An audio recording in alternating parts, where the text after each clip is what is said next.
তাসকিন আহমেদ বল হাতে এলেন, প্রত্যেকটা ওভারে 4টা ওভার করেছেন। টি-20তে 4 ওভারের বেশি করার সুযোগ থাকে না, একটা একটা করে উইকেট নিয়েছেন। বাংলাদেশের bowling display ultimately Liton Kumar দাসদের অসাধারণ ব্যাটিং ডিসপ্লের মঞ্চটা তৈরি করে দেয়, এবং যেখানকার নেতৃত্বে ছিলেন তাসকিন আহমেদ।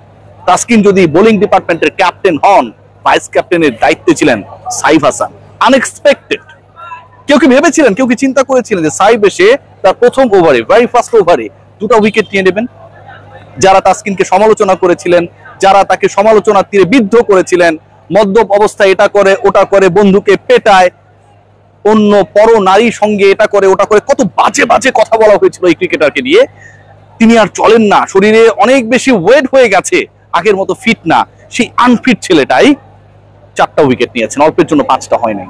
সেই আনফিট ছেলেটাই তার ক্যারিয়ারের প্রথম 6 বছরে, আবারও বলছি, তার ক্যারিয়ারের প্রথম 6 বছরে মাত্র 23 উইকেট নেয়া, 6 বছরে 23 উইকেট নেয়া তাসকিন সবশেষ 6টা টি-20 ম্যাচে নিয়েছেন 15 উইকেট। বাংলাদেশের বিউটির জায়গাটা এখানটায়।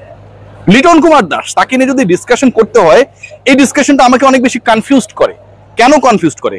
আমি কি আজকে লিটনের ব্যাটিং নিয়ে আলোচনা করব, তার হিটিং নিয়ে আলোচনা করব, নাকি লিটন কুমার দাসের ক্যাপ্টেন্সি নিয়ে আলোচনা করব?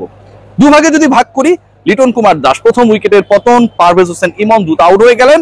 I have no regret regarding his out. আমার কোনো কষ্ট, দুঃখ, হতাশা কাজ করছে না। যেভাবে খেলা দরকার তিনি যেভাবে খেলেন সেভাবেই খেলেছেন। টিকতে পারেননি, ভালো কথা, বাই বাই, চলে গেছেন। লিটন কুমার দাস এসে যখন 50 পূরণ করলেন, 26 বলে স্ট্রাইক রেট তার 192, সেই 50 পূরণ করতে গিয়ে 4 মেরেছেন 6টা, ছক্কা মেরেছেন 2টা, অর্থাৎ 24 প্লাস 12, 36 রান তিনি করেছেন 8 বলে। বাংলাদেশ দল এই ম্যাচটা টুকটুক করেই খেলতে পারত। 140-এর কাছাকাছি টার্গেট, বাংলাদেশ দল 19তম ওভারে গিয়ে টপকাতেই পারত। কিন্তু ক্যাপ্টেনের ব্যাটিং একটা জিনিসই মনে করিয়ে দেয় যে আসলেই বাংলাদেশ প্রপার প্রিপারেশন নিয়ে ইউএই যেতে চায়। অনেকেই হাসবেন, অনেকেই মুখ মোচড়ে দেবেন যে কি এমন দল, কি এমন ফাটিয়ে খেলেছে, নেদারল্যান্ডসের বিপক্ষে তো খেলেছে। আপনাদেরকে মনে করিয়ে দিই, সবশেষ 7টা টি-20 ম্যাচের মধ্যে, সবশেষ 7টা ইন্টারন্যাশনাল টি-20-র মধ্যে বাংলাদেশ জয় পেয়েছে 5টায়, এবং এই 5টার মধ্যে 4টা ম্যাচে বাংলাদেশ হারিয়েছে। এই 5টা ম্যাচের মধ্যে 4টা ম্যাচে বাংলাদেশ হারিয়েছে পাকিস্তান এবং শ্রীলঙ্কাকে।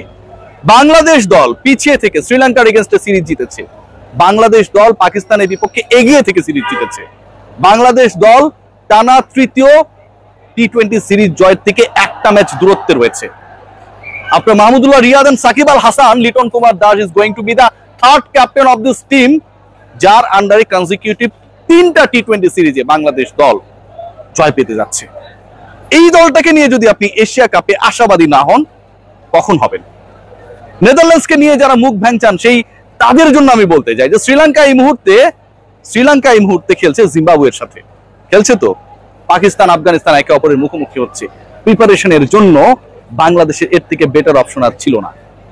খেয়াল করে দেখবেন, বাংলাদেশ দল প্রথম 50 রান চেস করতে গিয়ে করেছে 32 বলে, দ্বিতীয় 50 রান সেটাও করেছে 32 বলে। 100 ছুঁয়েছে বাংলাদেশ দল 11তম ওভার শেষ হবার আগেই। Here is the beauty. এই ক্রিকেটটাই আসলে আমরা দেখতে চেয়েছিলাম, যেই ক্রিকেটে বাংলাদেশ দল আলটিমেটলি একটা কনফিডেন্স নিয়ে এশিয়া কাপে যাবে। যেই ক্রিকেটে বাংলাদেশ দল এশিয়া কাপে শুধু কনফিডেন্স নিয়ে যাবে না, বিশ্বকাপের আগের প্রস্তুতির মঞ্চটাও, বিপিএল এর আগে ক্রিকেটাররা নিজেদের ঝালিয়ে নেবার প্রস্তুতিটাও যথাযথভাবে শেষ করবে। খেয়াল করে দেখুন, আজকের এই দলের সবচেয়ে সিগনিফিক্যান্ট চেঞ্জের জায়গা কি?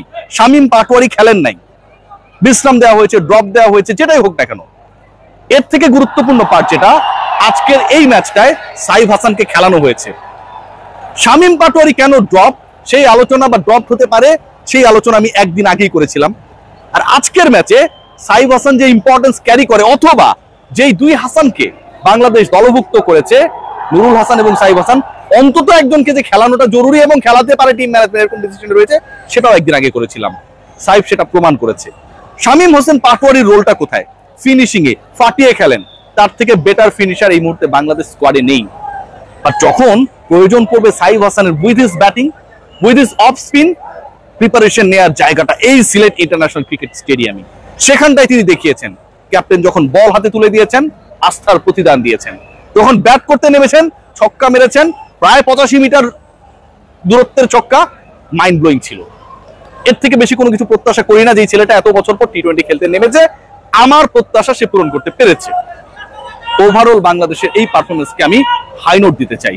ওভারঅল আজকে লিটনের ক্যাপ্টেন্সি, লিটনের ব্যাটিং, বাংলাদেশের আগ্রাসন, বাংলাদেশ যে ইন্টেন্ট নিয়ে মানে জিততে হবে, যে কোনো ভাবে জেতার জন্য জিতলেই হয়ে যাবে, এই চিন্তা থেকে বের হয় 2021-এর টি-20 বিশ্বকাপের আগে বাংলাদেশ তখন পাট খেতে উইকেট বানিয়ে অস্ট্রেলিয়া, নিউজিল্যান্ডের মতো দলগুলোকে হারিয়েছিল, সেরকম চিন্তা থেকে বের হয়ে যখন স্পোর্টিং উইকেটে খেলাটা হয়, বাংলাদেশ দল যখন ওই স্পোর্টিং উইকেটে যেভাবে এক্সিকিউট করার কথা সেই এক্সিকিউশনটা করেন, ঠিক তখন প্রিপারেশন ওয়াইজ এই দলটা যে ঠিক জায়গায় রয়েছে সেটা ডাউটলেসলি প্রুভ হয়ে যায়। ওপেনিং নিয়ে শঙ্কা, সংশয়, রিমন এবং তামিম খেলবেন কি খেলবেন না এই যখন আলোচনা ছিল, ঠিক তখন সেই আলোচনাটা শেষ হয়ে গেছে, দুজনই নেমেছেন। একদিন আগে আমি বলেছিলাম, এর থেকে ইন্টারেস্টিং পার্ট যেটা, ওয়ান ডাউনে লিটন কুমার দাস তিনি কি আবারও ওই যে শ্রীলঙ্কা সিরিজের টুর্নামেন্টের সেরা ক্রিকেটার হবার পরে পাকিস্তানের বিপক্ষে ওই লিটনকে আমরা অনেকটা পাই নাই, যে আক্ষেপ, যে টেনশন, যে হতাশা কাজ করছিল, সেখান থেকে সকল হতাশাকে দারুণ স্ট্রোকের ফুল ঝুড়িতে রিভার্স সুইপে ছক্কা মেরে লিটন তুড়ি মেরে উড়িয়ে দিয়েছেন। He is ready to lead the team as a captain, as one of the prominent batter of the side. লিটনের এই ব্যাটিংটাই আমরা চাই।